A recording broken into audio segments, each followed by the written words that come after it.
हरे कृष्णा।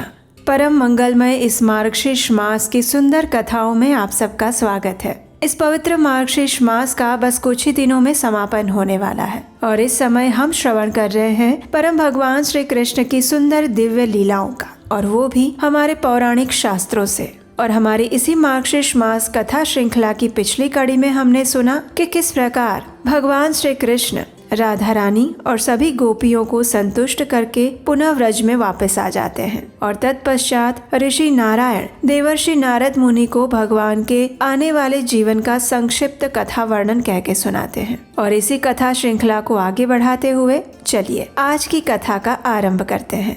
ऋषि नारायण ने कहा, हे नारद, भगवान श्री कृष्ण सर्वात्मा परम पुरुष हैं। वे दूर आराध्य होते हुए भी अत्यंत साध्य हैं। उन्हें आराधना के बल से रिझा पाना अत्यंत कठिन है। फिर भी वे अपने भक्तों पर कृपा करके स्वयं ही उनके अधीन हो जाते हैं। वे सबके आराध्य हैं, सुखदायक हैं। वे अपने भक्तों को सदैव ही दर्शन देते हैं और दे सकते हैं, लेकिन अभक्तों के लिए उनका दर्शन पाना सर्वथा असंभव है। उनके लीला चरित्रों का रहस्य समझ पाना अत्यंत कठिन है। केवल उनके चरित्रों का ही अपने हृदय में सदैव चिंतन करते रहना चाहिए। इस प्रकार कहने के बाद नारद जी के पूछने पर श्री नारायण ने संक्षेप में भगवान श्री कृष्ण द्वारा किए गए दर्प भंग की कुछ और घटनाएं सुनाई, और तत्पश्चात उन्होंने देवराज इंद्र के अभिमान भंग का वृत्तांत कह सुनाया। इस कथा का वर्णन करते हुए ऋषि नारायण ने कहा, हे नारद, अब आप मुझसे इंद्रदेव के दर्प भंजन की घटना सुनिए।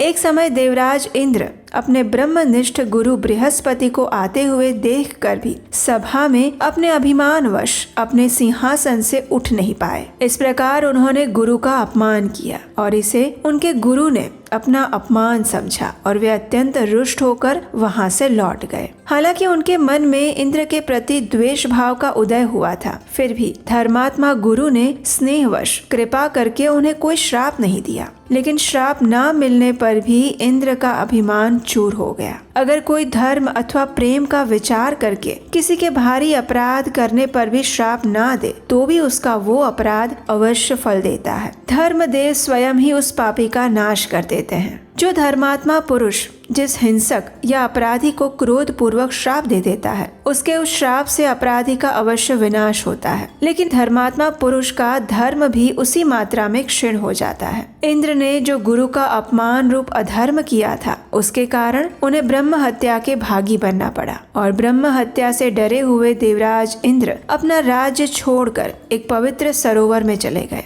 उस सरोवर के कमल नाल में निवास करने लगे। भारतवर्ष में भगवान विष्णु का वह सरोवर पुण्यमय तीर्थ और तपस्वी जनों के तप का श्रेष्ठ स्थान है। वहाँ ब्रह्म हत्या नहीं जा सकती, और उसी को हमारे शास्त्रों में पुष्कर तीर्थ के नाम से जाना गया है। इस प्रकार देवराज इंद्र को राज्य भ्रष्ट हुआ देखकर धर्मात्मा और हरि भक्त नरेश नहुष ने उनके राज्य पर बलपूर्वक अधिकार कर लिया। अब राजा नहुष स्वर्ग का राजा बन चुका था। एक दिन सुंदर अंगों वाली देवराज इंद्र की पत्नी शची देवी, जिनकी कोई संतान नहीं थी, वो अपने पति वियोग के कारण अत्यंत व्यथित हृदय से आकाश गंगा के तट पर जा रही थी। और उस समय उन सुंदर अंगों वाली महासती शची के ऊपर राजा नहुष की दृष्टि पड़ी। उन्हें देखते ही उसके मन में दूषित वृत्ति जाग उठी। उसने शची के समक्ष जाकर अपनी इस कुत्सित वासना की पूर्ति के लिए प्रस्ताव रखा, और ये सुनकर देवी शची ने कहा, हे पुत्र,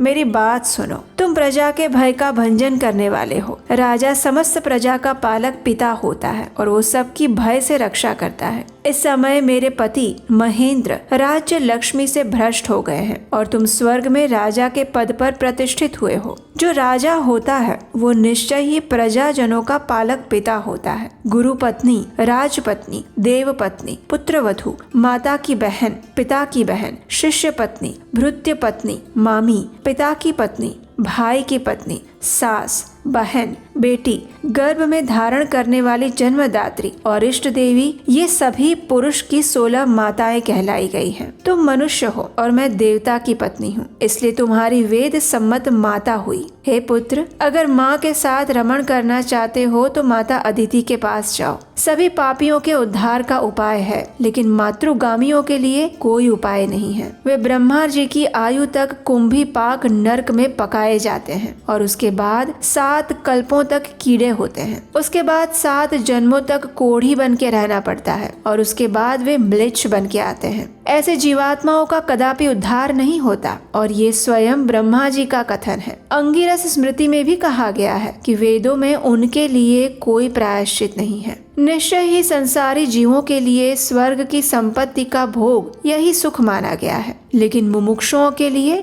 मोक्ष, तपस्वियों के लिए तप, ब्राह्मणों के लिए ब्राह्मणत्व, मुनियों के लिए मौन, वैदिकों के लिए वेद अभ्यास, कवियों के लिए काव्य वर्णन और वैष्णवों के लिए भगवान विष्णु का दास्य ही परम सुख है। वे विष्णु भक्ति के रस आस्वादन को ही परम सुख समझते हैं। वैष्णव जन कभी भी विष्णु भक्ति को छोड़कर मुक्ति को पाने की इच्छा नहीं रखते। हे राजेंद्र, तुम चक्रवर्ती राजाओं के प्रकाशमान कुल में उत्पन्न हुए हो। अनेक जन्मों के पुण्य प्रभाव से तुमने भारतवर्ष में जन्म लिया है, इसलिए अपनी पहचान को याद करो। समस्त आश्रमों में स्वधर्म का पालन करना यही उत्तम यश का कारण होता है। स्वधर्महीन मूर्ख मानव नरक में गिर जाते हैं। हे नरेश्वर, जो अन्न और जल भगवान को समर्पित नहीं किया गया वो मल मूत्र के समान है। यदि ब्राह्मण उसे खाते हैं तो वे सबके सब सुअर होते हैं। ब्राह्मण आजीवन भगवान के नैवेद्य का भोजन करे, लेकिन एकादशी को भोजन ना करे, पूर्णतः उपवास करे।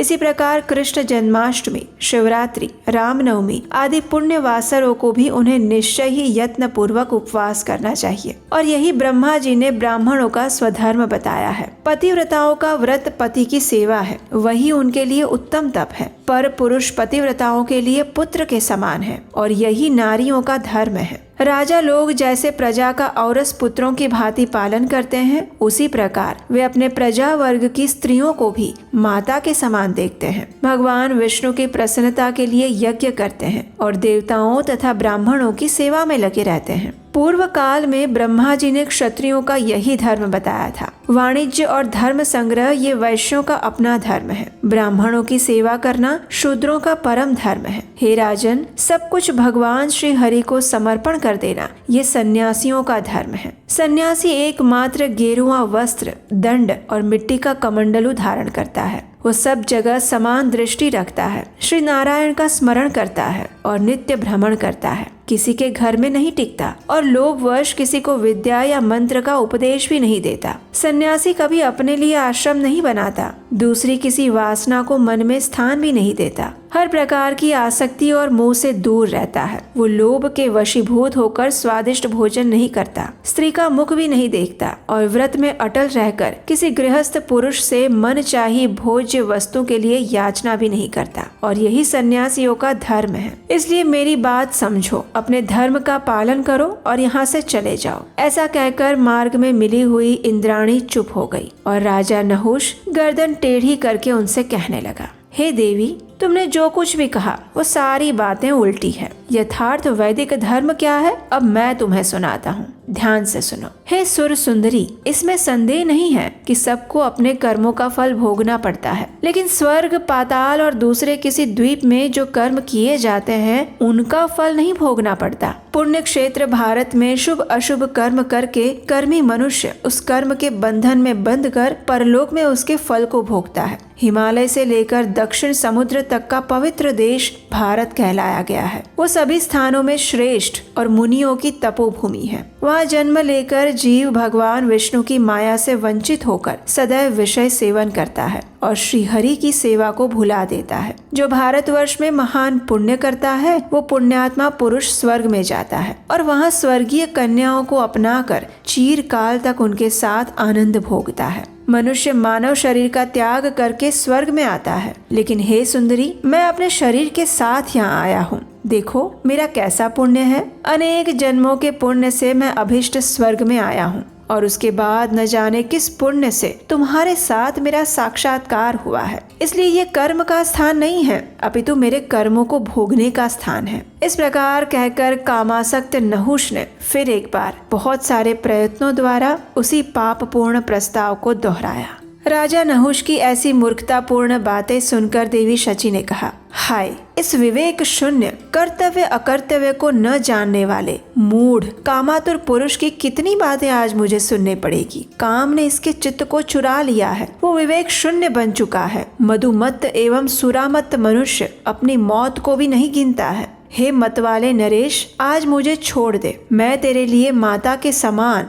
और रजस्वला हूँ। आज मेरी ऋतु का प्रथम दिन है। पहले दिन रजस्वला स्त्री चांडाली के समान मानी जाती है, दूसरे दिन म्लेच्छा और तीसरे दिन धोबिन के समान होती है। चौथे दिन वो अपने पति के लिए शुद्ध बनती है, लेकिन देव कार्य और पितृकार्य के लिए वह उस दिन भी शुद्ध नहीं मानी जाती। दूसरे के लिए वह उस दिन असत शुद्रा के समान होती है। जो पहले दिन अपनी रजस्वला पत्नी के साथ समागम करता है वो ब्रह्म हत्या के चौथे अंश का भागी होता है और उसमें कोई संशय नहीं है। वह पुरुष देव कर्म और पितृकर्म में सम्मिलित होने योग्य भी नहीं रह जाता। वह सभी लोगों में अधम, निंदित और अपयश का भागी समझा जाता है। जो दूसरे दिन रजस्वला स्त्री के साथ काम भाव से समागम करता है उसे अवश्य ही गाय की हत्या का पाप लगता है। वो संपूर्ण जीवन देवता, पितृ और ब्राह्मणों की पूजा के लिए अपना अधिकार खो बैठता है। वो अपनी मनुष्यता से भी गिर जाता है और कलंकित हो जाता है। जो तीसरे दिन पुरुष रजस्वला स्त्री पत्नी के साथ समागम करता है वह मूढ़ भ्रूण हत्या का भागी बन जाता है। पहले बताए हुए लोगों की ही तरह वो भी पतित होकर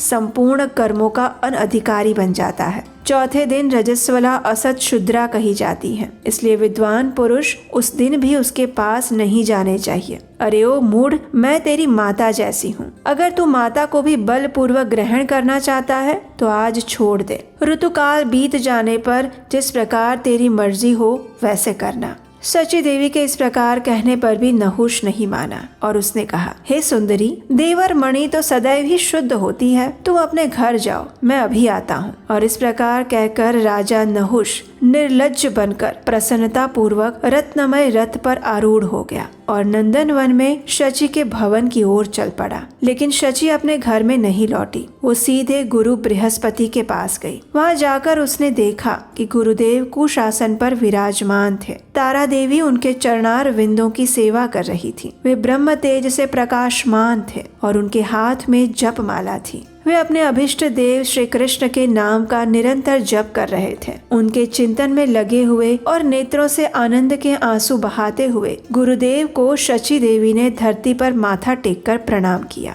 और उस समय भक्ति के समुद्र में मग्न हुई शची देवी रोने लगी, आंखों से अश्रुपात करने लगी और इस प्रकार कहने लगी, हे गुरुवर, मैं भयभीत होकर आपकी शरण में आई हूँ। आप ईश्वर हैं और मैं शोक सागर में डूबी हुई आपकी दासी हूँ। कृपया मेरी रक्षा कीजिए। गुरु असमर्थ हो या समर्थ, बलवान हो या निर्बल, वह अपने शिष्यों, पत्नी और पुत्रों पर सदैव शासन करने में समर्थ होते हैं। हे प्रभु, आपने अपने शिष्य को उसके राज्य से दूर कर दिया। बहुत दिन हो गए, अब तो उसके दोष की शांति भी हो गई होगी, इसलिए कृपा कीजिए। मैं अनाथ हूँ, मेरे लिए सब दिशाएं सुन्न हो चुकी हैं। अमरावती पूरी भी सुनी है। मेरा निवास स्थान भी हर प्रकार की संपत्तियों से शून्य है। आप मेरी रक्षा कीजिए। अपने किंकर देवराज को यहाँ ले आइए। उसे अपने चरणों की धूल देकर शुभ आशीर्वाद से अनुग्रहित कीजिए। मेरी इस अवस्था पर दृष्टिपात करिए। मुझे संकट से मुक्त कीजिए। राजा नहुष जैसा एक डाकू मुझे अपना ग्रास बनाना चाहता है।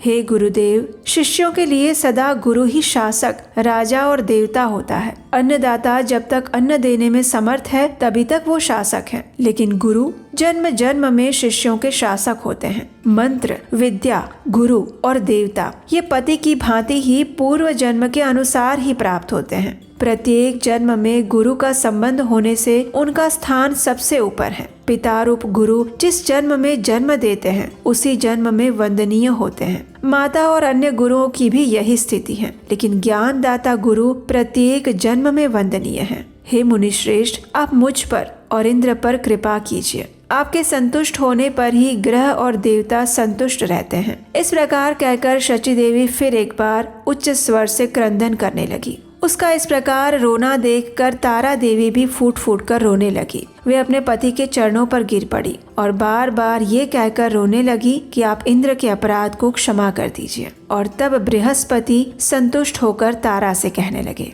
हे तारे उठो, शची का सब कुछ मंगलमय होगा। मेरे आशीर्वाद से वो अपने पति महेंद्र को शीघ्र प्राप्त करेगी। इस प्रकार कहकर तारा ने शची देवी को पकड़कर अपने हृदय से लगा लिया। उसे अनेक प्रकार के आध्यात्मिक और ज्ञान संबंधी वचन कह सुनाए और उसे धीरज बंधाई। देवी शची द्वारा किए गए इस सुंदर स्तोत्र को सुनकर देवगुरु बृहस्पति अत्यंत संतुष्ट हुए और शांत भाव से इंद्र पत्नी शची को कुछ कह सुनाया। और वो क्या था वो हम सुनेंगे इसी मार्गशीर्ष मास कथा श्रृंखला की अगली कड़ी में। अगर आपको हमारे द्वारा इस संपूर्ण मास में सुनाई गई ये कथाएं अच्छी लगी है और अगर इससे आपका ये मार्गशीर्ष मास सफल और पवित्र बना है तो आप हमें इन कथाओं को आगे जारी रखने के लिए अपना आर्थिक सहयोग भेज सकते हैं। स्क्रीन पर नंबर दिया गया है। आपके योगदान द्वारा हम इस वैदिक पुरातन सभ्यता और वैदिक ज्ञान का यथारूप प्रचार करने का सतत प्रयास करते रहेंगे। आपकी सहायता हमें उत्साह प्रदान करती है और आपको इस वैदिक पुण्य धर्म का प्रचार करने का पुण्य फल देती है। तो चलिए इस पवित्र मार्गशीर्ष मास के समापन की ओर आगे बढ़ते हुए आज की हमारी कथा यात्रा को यहीं पर विराम देते हैं और मिलेंगे हम आपसे बहुत जल्द इसी कथा श्रृंखला की अगली कड़ी के साथ। हरे कृष्णा।